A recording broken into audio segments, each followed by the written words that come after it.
사람과 한번 인사하겠습니다. 당신이 더 행복하기를 원합니다. 네.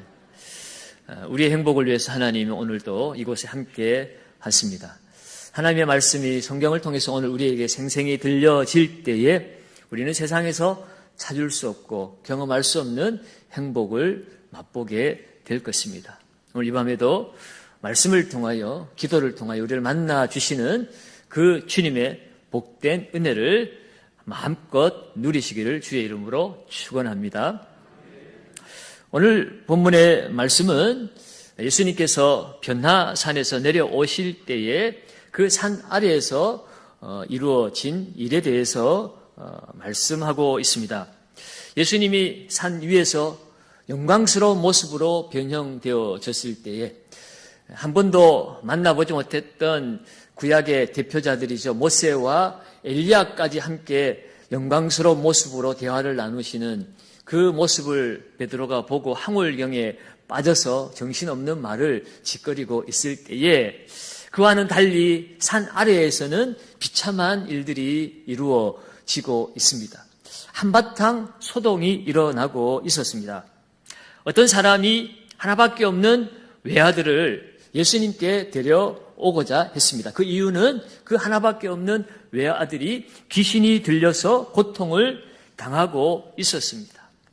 아들을 살리고자 하는 절박한 심정으로 예수님께 그 아이를 데리고 왔으나 가는 날이 장날이라고 예수님이 계시지 아니하셨습니다. 세 제자를 데리고 가셨으니 나머지 9명의 제자들만 남아 있었지요. 그래서 이 아버지는 어떻게 합니까? 그래도 예수님의 제자들이니 이 제자들에게라도 부탁을 해서 그 아들의 병을 고치고자 하였습니다. 제자들도 그 귀신 들린 아들을 고쳐주는 일에 있어서 크게 두려워하거나 문제로 삼지 않았습니다. 왜냐하면 이미 그들은 전도 여행을 떠나면서 수많은 귀신들을 쫓아내고 병자를 고친 경험이 있기 때문에 그렇습니다. 누가복음 9장 1절에도 제자를 부르시고 귀신을 쫓아내고 병을 고치는 권능을 허락하셨다라고 말씀하고 있지요. 그들은 둘씩 짝지어서 각 고을로 가면서 그야말로 복음을 전할 때 실제로 귀신이 쫓겨가고 병자가 낫는 그 놀라운 기적을 경험하고 기뻐와서 주님께 와서 보고를 한 적이 있습니다. 그래서 오늘 이 귀신 들린 아들을 데리고 온 것에 대해서도 이 제자들은 그렇게 큰 문제로 여기지 않았습니다. 그때 귀신이 떠나갔으니까 이번에도 당연히 귀신에게 명하면 이 귀신이 떠나가고 이 병든 아들은 고침을 받을 것이라고 생각을 했지요. 그렇지만 어떻게 된 일인지 이번에는 아무리 귀신에게 명령을 해도 귀신이 떠나가지 않았습니다.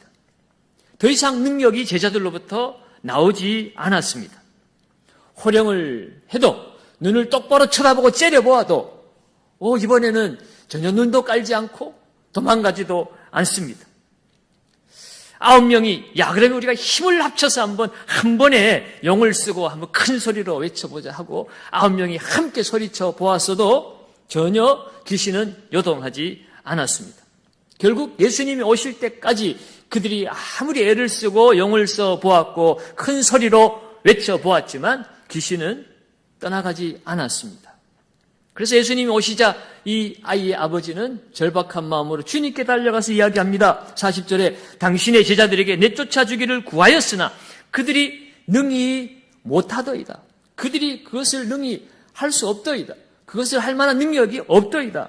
라고 예수님께 아뢰었습니다. 이 아비의 이야기를 들은 예수님은 마음이 얼마나 아팠을까요? 제자들이 왜 이렇게 능력 없는 사람들로 변해버린 것일까요? 몇 년이나 지났으면 모르겠어요. 그럼 얼마 되지 않았던 시간임에도 불구하고 금세 예전으로 돌아가 버린 모습이었습니다. 이유가 무엇이었을까? 왜 전에는 되었는데 지금은 안 되는 것일까? 여기에 대해서 예수님은 탄식하면서 제자들의 상태에 대해서 이렇게 말씀하고 계시죠. 41절입니다. 41절 한번 볼까요? 같이 읽습니다. 예수께서 대답하여 이르시되 믿음이 없고 패역한 세대여 내가 얼마나 너희와 함께 있으며 얼마나 너희에게 참으리요.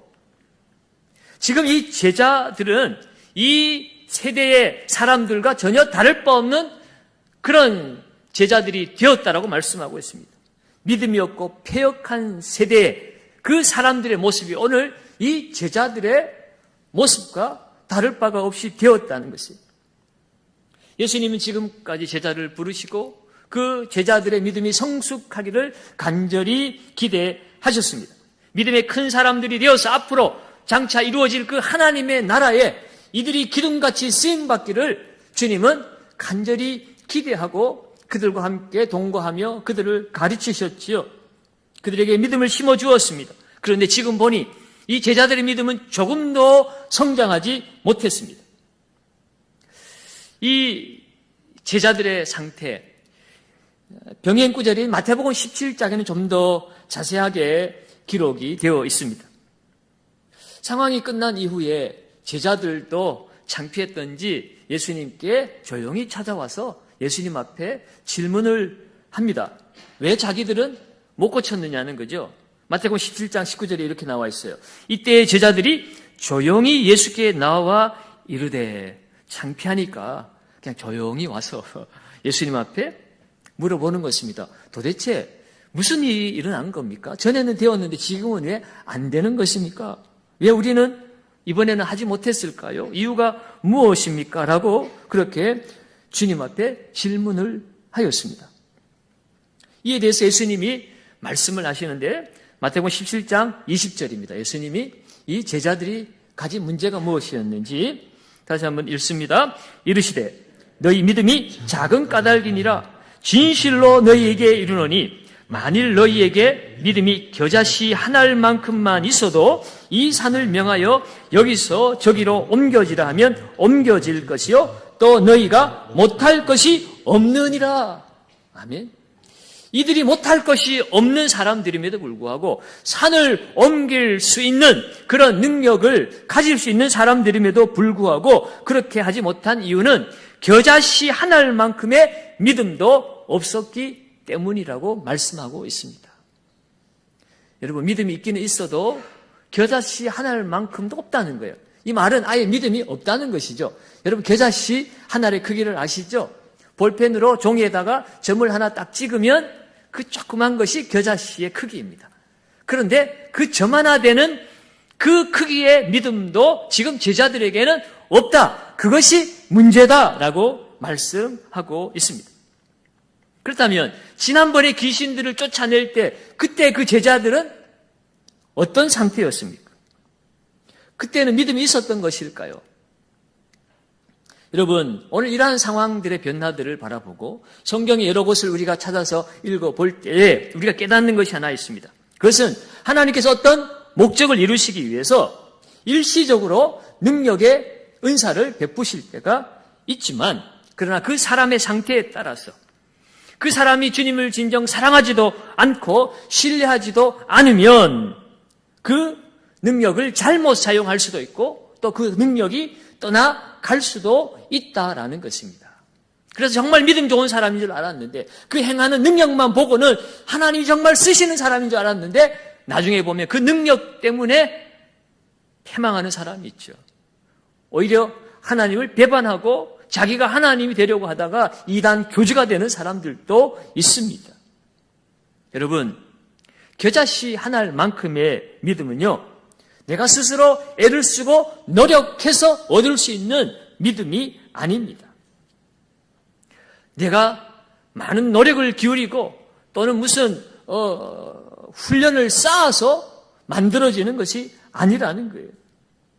오직 이 믿음은 믿음의 대상이신 주님을 바라볼 때 주어지는 것이 믿음입니다. 그것이 겨자씨 한 알만큼이든 큰 바위만큼 큰 믿음이든 이 믿음은 주님을 바라볼 때 오는 것이지 내가 노력한 그 노력의 양만큼 쌓이는 믿음이 아니라는 것이에요. 내가 아무리 힘을 쓰고 노력해도 주님을 바라보지 못하고 자기 자신을 바라보면 그 믿음은 아무리 커 보여도 진정한 믿음이 아니라고 하는 것입니다. 진정한 믿음은 주님을 바라보는 태도입니다. 오늘 이 아이를 살리고자 주님을 간절히 고대하고 주님을 바라보고 주님 앞에 나왔던 그 아버지의 심정과도 같은 거예요. 38절에 보면 무리 중에 한 사람이 소리질러 이르되 선생님 청컨대 내 아들을 돌보아 주옵소서. 사람들이 뭐라 하든 창피하든 이거 숨기고 싶은 그런 집안의 어두운 면이지만, 그러나 이 아들을 살리는 길은 예수님께 데려가는 길밖에 없다. 사람들이 우리 집안의 이 어두운 면을 다 알든지 모르든지 상관없다. 오직 예수님 앞에 나아가야 한다. 그래서 그는 큰 소리로, 혹시 예수님이 나를 모르고 지나치실까봐, 나에게 관심을 두지 않으실까봐 예수님하고 큰 소리로 내 아들을 돌보아 주십시오라고 외쳤습니다. 같은 병행 구절인 마태복음 17장 14절 15절에서는요, 예수께 와서 꿇어 엎드려 이르되, 예수님께 꿇어 엎드렸습니다. 그리고 내 아들을 어떻게 해달라고요? 불쌍히 여기소서. 꿇어 엎드렸다는 것은 전적으로 맡기는 거죠. 나를 내려놓는 것입니다. 내게는 아무 능력이 없습니다. 내가 할 수 있는 것은 아무것도 없습니다. 오직 주님만이 하십니다. 주님만이 하실 수 있습니다. 주님이 불쌍히 여겨주시면 됩니다. 주님이 돌봐주시면 됩니다. 그러니 주님 내 아들을 돌봐주십시오. 주님 내 아들을 불쌍히 여겨주십시오. 그는 엎드려서 소리 질렀습니다. 여러분, 오늘 내 무능력을 인정하고 주님 앞에 소리 질러 꿇어 엎드려 주님을 찾을 때, 주님만 바라볼 때에 주님의 돌보심, 주님의 불쌍히 여기심이 임하게 될 줄로 믿습니다. 여기에 기독교와 세상의 다른 종교와의 차이점이 있습니다. 여러분, 세상 종교는 자력 종교라고도 하고 인본주의라고도 하죠. 자기가 중심이 되는 것입니다. 사람 마음이 하나님이 될 만한 씨앗이 담겨 있다고 생각합니다. 그래서 그 씨앗을 잘 개발해서 그것을 노력하고, 때로는 공부하고, 때로는 수행을 하고, 돌을 닦고, 해탈을 하고, 그렇게 어떤 경지에 이르면 자기가 하나님처럼 될 수 있다. 그것이 세상 종교입니다. 결국 자기를 믿는 것입니다. 그래서 자기를 의지합니다. 자기가 자신을 죽이려고 해요. 자아를 자기가 컨트롤할 수 있다고 생각하는 겁니다. 그것이 세상 종교이고 인본주의 종교입니다. 그러나 여러분, 믿음의 대상은 자기가 아닙니다. 내가 얼마나 이것을 조절할 수 있는 능력이 있느냐에 우리의 삶에, 우리의 인생에 해답이 있는 것이 아니에요. 결국 주님으로부터 와야 됩니다. 겨자씨만한 믿음은 내 행위의 어떤 능력이나 어떤 노력의 결과가 아니라 주님으로부터 오는 선물입니다. 결국 믿음은 주님과의 관계의 바탕 위에 주어지는 것이지 나로부터 만들어지는 것이 아니라는 거예요. 마가복음 9장 29절에는 이 사건 이후에 제자들 앞에 예수님께서 이렇게 얘기하셨습니다. 기도 외에는 다른 것으로는 이런 종류가 나갈 수 없느니라. 이 9장 29절에 킹 제임스 버전이라고 흠정역이라도 하고도 하죠. 그 킹 제임스 버전에는 기도와 금식 외에는 다른 것으로는 이런 종류가 나갈 수가 없느니라고 그랬어요. 여러분, 기도는 하나님과의 관계를 의미하는 것입니다. 내가 뭔가를 얻어내는 것이 기도가 아니라 하나님과의 바른 관계 안으로 들어가서 하나님과 교통하고 교제하는 것이 기도의 시간이에요. 금식은 자기를 죽이는 거죠. 자신의 욕망을 끊어내는 것입니다. 내 힘이 아닙니다. 하나님만이 하실 수 있습니다. 하나님의 전적인 은혜에 나를 맡기고 의지하는 것이 금식이에요. 기도와 금식, 그러니까 내 힘으로 내 노력으로 이루어지는 것이 아니라 전적으로 하나님 관계 속에서 하나님이 부어주시는 그 은혜로 말미암아 이러한 일들은 이루어진다는 것이에요. 그것이 겨자씨만한 믿음입니다. 겨자씨만한 사랑, 겨자씨만한 소망, 겨자씨만한 믿음. 여기에 산을 옮기기도 하고 산을 머무르게도 하는 것이에요. 그 능력이 나타나는 것입니다. 여러분, 이러한 모습들을 볼 때 여러분, 믿음이 무엇인가를 우리는 다시 한번 생각해 보게 됩니다. 믿음은 고정적인 것이 아니라는 것이에요. 사랑은 움직이는 것이라고 그랬는데 믿음도 지금 믿음 좋았다고 내일 믿음 좋은 것은 아닌 것이에요. 예수님을 나의 구주로 영접하면 성령께서 우리 마음에 함께 하십니다. 그런데 항상 성령 충만한 것은 아니라는 것을 우리가 삶으로 경험하고 있죠. 예수님에 대한 구원의 믿음이 있더라 하더라도 실제 우리의 삶의 문제를 만나면 우리가 큰 믿음의 사람으로 살아갈 수도 있고 전혀 믿음이 없는 오늘 제자들의 모습처럼 믿음이 없는 사람으로 나타날 수도 있다는 것이에요. 오늘 제자들도 전도여행을 다닐 때는 예수님께 그 권능을 받고 예수님 의지하면서 귀신들이 쫓겨가는 병자들이 일어나는 놀라운 기적을 경험했습니다. 그런데 지금은 그들이 아무리 소리쳐도 능력이 나타나지 않습니다. 그들의 마음 상태에, 믿음의 상태에 문제가 생겼다는 거죠. 왜 그랬을까? 그것을 우리가 조금 더 우리가 파악해 볼 수 있는 것은 46절 말씀을 보면 압니다. 46절 한번 읽어볼까요? 제자 중에서 누가 크냐 변론이 일어나니. 아멘. 예수님은 계속해서 예수님 이 땅에 오신 이유, 우리의 죄를 위해서 십자가에 죽으시고 오늘 새벽에도 우리가 말씀 나눴지만 별세하시기 위해서 이 땅에 오셨음에도 불구하고 거기에 대해서 제자들은 관심이 없습니다. 그런 일이 일어날 것이라고 아예 그들의 생각 속에서 그것을 아예 제외시켜 버렸어요. 분명히 말씀하심에도 오늘도 뭐라고 말씀하십니까? 장차 인자가 사람들의 손에 넘겨지리라 말씀하시는데도 이들은 자기들이 보고 싶은 것만 보고 자기들의 안경을 가지고 그것을 해석합니다. 주님의 뜻을 알려고 하지 않아요. 내가 이루고 싶은 욕망으로 투영을 하고 있어요. 그러니 그들은 서로 누가 크냐고 변론하고 있습니다. 주님은 손에 넘겨져서 고난당하고 죽으시러 지금 그 공생의 사역을 이끌어가고 계신데 그들은 그들의 생각 속에 기적을 행하시는 이 주님은 임금이 되어서 이 땅의 정치적인 그러한 뜻을 이루고 그때 자기들이 예수님 옆에 붙어서 큰 권세를 누릴 생각만 하고 있는 겁니다. 그 예수님의 제자된 것만도 감사한데 얼마나 욕심이 많은지 그 중에서도 더 크고 싶고 비교하는 거예요. 여러분 우리 인간의 정말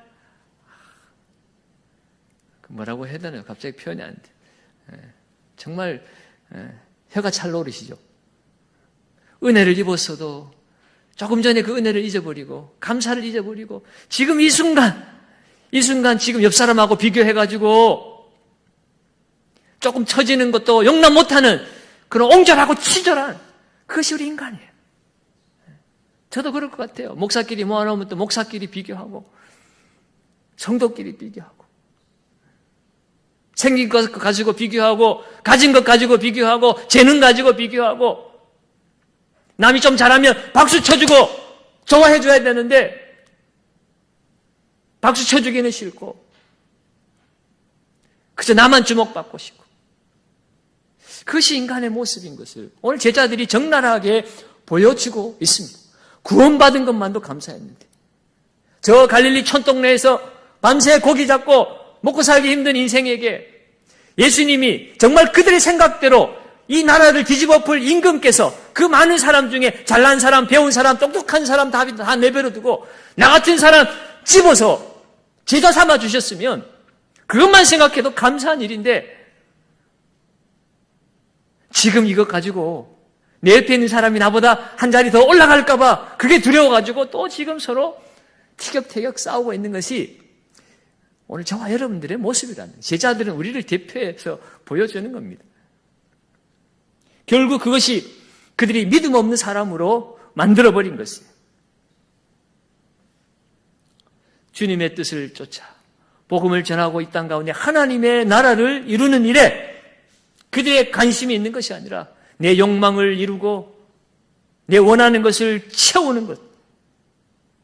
그것이 제자들의 믿음의 상태였습니다. 더군다나 조금 전에 어떤 일이 일어났습니까? 변화산에 제자들이 다 간 것도 아니고 베드로, 요한, 야고보 3명만 데리고 갔으니 얼마나 더 서로 시기하고 질투하고 그랬을까요? 결국 세상 욕심과 정욕에 사로잡히면 믿음은 사라지게 되어집니다. 믿음이 사라지면 영적으로 무기력해지게 되어집니다. 그러니 귀신도 만만하게 보는 겁니다. 귀신이 귀신같이 알잖아요. 우리가 주님만 바라보고 살면 어린아이 같아도 귀신이 꼼짝 못하지만 우리가 장성한 어른일지라도 우리의 마음이 주님을 바라보지 않고 세상 정욕을 바라보고 살기 시작하면 귀신도 우리를 조롱하기 시작하는 것입니다. 사랑하는 여러분, 오늘 우리 마음속에 세상의 헛된 욕망들이 들어와 있다면 오늘 우리는 힘써 기도해야 합니다. 인간적인 욕망, 탐욕, 욕심이 사라지고 오직 주님만 바라볼 수 있는 믿음이 다시 회복되도록 기도해야 합니다. 제자들은 기도하지 않았기 때문에 그들은 이 불쌍한 아이 한 명을 고칠 수가 없었습니다. 사랑하는 여러분, 불가능을 가능케 하는 것은 믿음의 양이 아니라 믿음의 질입니다.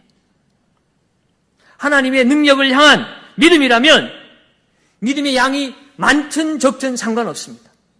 주님을 바라보고 있으면 그 믿음의 역사가 나타납니다. 주님 앞에 우리는 우리의 삶을 내어드려야 합니다. 내가 아무리 약할지라도, 가진 것이 없어도, 병들어도 나를 주님께 맡겨드리고 주님을 바라보면 주님이 나를 통해서 역사하시는 거예요. 그게 믿음입니다. 그래서 겨자씨만한 것 아무것도 아닌 것이지만 산도 옮길 수가 있는 거예요. 믿음의 크기가 아니라 그 안에 역사하는 주님이 중요하기 때문에 주님을 바라보는 자, 그는 연약함 속에서도 하나님의 큰 일을 이룰 수가 있습니다. 사도 바울이 그 위대한 일을 이룰 수 있었던 것은 그에게 질병이 있었기 때문에, 그것 때문에 기도했기 때문에 그래요. 사랑하는 여러분, 오늘 우리는 우리 안에 어떤 실패의 감정, 우리 안에 어떤 상처, 어떤 고통이 있다 할지라도 우리는 하나님을 신뢰해야 합니다. 그 주님을 바라보고 오늘도 기도해야 합니다. 지금 내게 이루어진 상황이 이해가 되지 않는다면 하나님 앞에 물어보아야 합니다. 그리고 어떻게 해야 할까요? 하고 하나님 앞에 우리의 시선을 고정하고 하나님의 인도를 기다려야 하는 것입니다. 그것이 겨자씨의 믿음입니다. 오늘 주님은 이 제자들을 향하여서 믿음이 없고 패역한 세대라고 책망을 했습니다. 예수님의 제자로서 이 세대와 이 시대의 시류와 사람들과는 다르게 살아야 될 이 제자들을 향하여서 너희도 믿음이 없는 이 패역한 세대구나라고 말씀하고 있습니다. 그들을 부르시고 제자 훈련시킨 것이 아무 소용이 없어졌다고 주님 말씀하는 것과 같습니다. 사랑하는 여러분, 오늘 주님 제자들의 모습을 보시고 이렇게 말씀합니다. 내가 얼마나 너희와 함께 있으며 너희에게 참으리요. 여러분, 주님은 오늘 이곳에 오신다면 저와 여러분들을 향하여서 뭐라고 말씀하실까요? 우리에게도 이 믿음이 없는 패역한 세대여라고 말씀하지 않을까요? 내 사랑하는 김 목사야, 내 사랑하는 누구 장로야, 내 사랑하는 권사야, 집사야, 성도야 라고 말하는 것이 아니라 믿음이 없는 이 패역한 세대여, 내가 언제까지, 내가 얼마나 기다려야 하느냐 라고 우리에게 말씀하시는 것은 아닐까요? 주님은 제자들이 잘할 것을 기대하신 것처럼 오늘 우리를 구원해 주셨고 우리를 이 땅 가운데 두시고 하나님 엄된교로 세워주실 때에는 우리의 믿음이 점점 더 성장해서 우리만을 위하여 사는 삶이 아니라 이 세상을 변화시키는 세상의 소금과 빛으로 우리를 이 세상을 향하여 너희는 가라라고 우리를 파송하시고 세상을 흔들고 변화시키는 하나님의 나라의 일꾼 되기를 원하셔서 우리를 부르신 줄로 믿습니다. 하나님의 영광을 누리는 것은 그날에 주님 나라가 완전히 임하였을 때, 우리가 죽어서 천국에 갔을 때 거기에 얼마든지 누릴 수 있습니다. 영원토록 누릴 수 있습니다. 여러분, 여기에서 일할 수 있는 것은 여기 때만 있습니다. 여러분, 주님 앞에 특별히 부르심을 받고 주님이 명하시는 일을 위해서 내가 할 수 있는 일은 여기서밖에 없다니까요. 죽은 다음에 천국 가서 거기서 내가 아니어도 이미 다 이루어져 있는데, 특별히 나를 지명하여 불러서 나와 함께 하나님의 나라를 위하여 일하지 않겠니라고 나를 불러주신 것이 얼마나 감사합니까? 힘 있을 때 우리는 해야 하는 것입니다. 걸어 다닐 수 있을 때 여행식은 다녀야 된다면서요. 걸어 다닐 수 있을 때 주님이 원하시는 일 열심히 해야 되는 겁니다. 네. 얼마든지 쉴 때가 와요.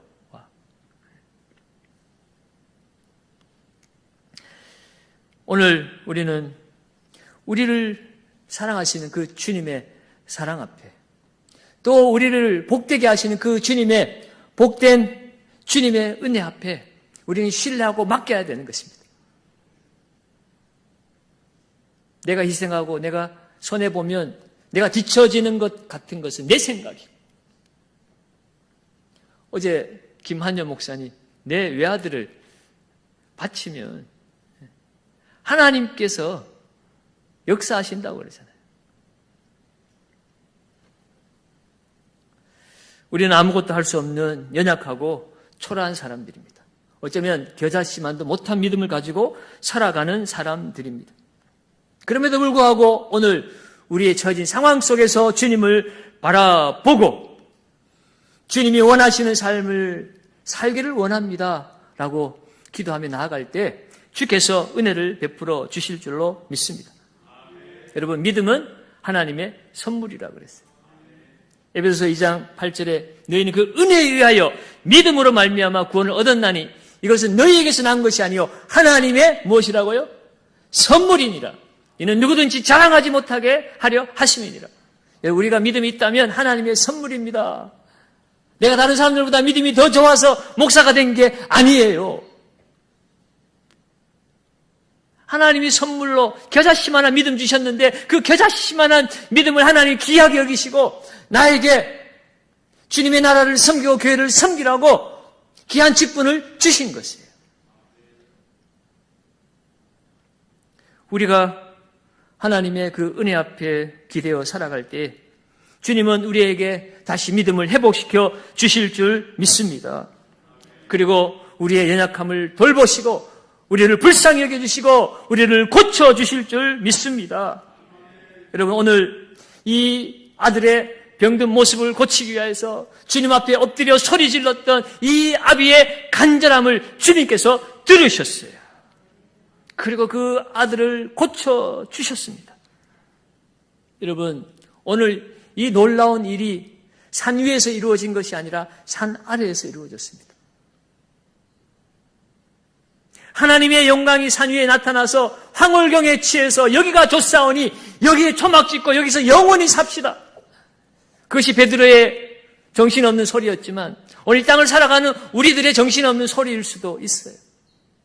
예수 믿었으니 이제 복을 좀 쏟아부어 주셔서 좀 편안하게 한번 살아봅시다. 여러분, 그것이 우리가 원하는 삶인지 모르지만 주님이 원하시는 삶은 산 아래에서 고통하고 아파하는 사람들 가운데 하나님의 복음이 들어가는 것입니다. 가난한 자, 병든 자, 압제당하는 자, 포로된 자, 그들이 치유받고 해방받고 그들이 하나님 나라를 경험하고 하나님의 복음, 기쁜 소식, 하나님의 은혜와 평강을 이 땅 가운데 누리는 그것이 못 입어도 못 먹어도 하나님의 복음이 나타나고 예수 만났다고 나는 천국 백성이라고 소리치며 기뻐하고 즐거워하는 그 모습이 이루어지는 그것이 하나님의 영광이 나타난 자리이고 그것이 이 땅에서 맛보는 천국인 줄로 믿습니다. 이 일을 이루기 위해서는 오늘 우리에게 믿음이 필요합니다. 세상을 이기는 것은 돈도 아니고 권세도 아니고 믿음입니다. 믿음이 이기네, 믿음이 이기네. 세상을 이기는 믿음입니다. 이 세상을 이기는 힘, 사람들은 숫자에 있다고 생각하죠. 여러분, 아무리 사람 숫자가 많아도 믿음이 없으면 그 많은 숫자가 아무 소용이 없습니다. 숫자로 뭔가 해결해 보려면 교회 말고 세상에 더 많은 숫자가 모이는 사람들 많아요. 요즘 광장마다 얼마나 어마어마한 사람들이 모여가지고 날마다 우리가 이렇게 좀 할 테니 좀 들어달라고 소리칩니까? 뭐 되는 일도 있고 안 되는 일도 있습니다만. 주님의 나라는 사람의 숫자로 하는 것이 아니라 겨자씨만한 믿음, 주님을 바라보는 믿음, 이 믿음만 있으면 이 기적이 오늘 우리가 살아가는 이 산 아래에서 고통하는 사람들의 그 삶 속에서 하나님의 역사하시고 하나님의 나타내신 은혜를 우리가 맛보게 될 줄로 믿습니다. 그러면 여러분, 기도는 믿음을 가져오는 통로가 됩니다. 하나님의 나라를 여는 열쇠가 믿음이고 이 믿음은 기도를 통해서 주어진다는 거예요. 여러분, 오늘 우리의 삶에 내 마음대로 뭔가 잘 풀리지 않아서 답답하십니까? 마음이 울적하고 마음의 기쁨도 사라지고 주님 앞에 나와서 예배당에 앉았다는 가지만 평안도 없고 기쁨도 없고 왜 사는지도 모르고 날마다 우울하고 울적하고 고통스럽습니까? 여러분, 그것은 믿음이 없기 때문이죠. 주님을 바라보는 믿음이 없기 때문이고 믿음이 없어진 이유는 무엇일까? 주님을 믿기는 믿는데 왜 믿음이 없는 상태가 되었을까? 기도하지 않기 때문인 것입니다. 기도하면 진실하게 주님 앞에 나아가면 주님 임재 앞에 머무를 때 우리 안에 불신앙이, 부정적인 생각이, 마귀의 유혹이 그 자리에 계속 머물러 있을 수는 없는 거예요. 주님의 복음이 임했는데 평화가, 기쁨이 임해야 되는 거죠. 히브리서 11장 6절에 믿음이 없이는 하나님을 기쁘시게 하지 못하나니 하나님께 나아가는 자는 반드시 그가 계신 것과 또한 그를 찾는 자들에게 상 주시는 이심을 믿어야 할지니라. 여러분, 예수님 앞에 나아가면 끝이 납니다. 예수님이 모든 인생 문제의 해답인 줄로 믿습니다. 풍랑이는 바다, 그곳에서 바람과 바다를 꾸짖으시니 그 인생의 모든 풍랑도 해결이 되었습니다. 병으로 고생하는 성도들을 그 질병을 꾸짖으시니 그 병에서 노임을 받았습니다. 귀신 들려 고통하는 그 아들의 고통을 주님이 오늘 꾸짖으시니 귀신이 떠나갔습니다. 주님은 병든 자, 귀신 들린 자, 고통당하는 자, 두려워 떠는 자, 염려하고 근심하는 자에게 손을 내밀어서 그들의 손을 잡아 일으켜 주십니다. 그 주님은 오늘도 우리와 함께 하십니다.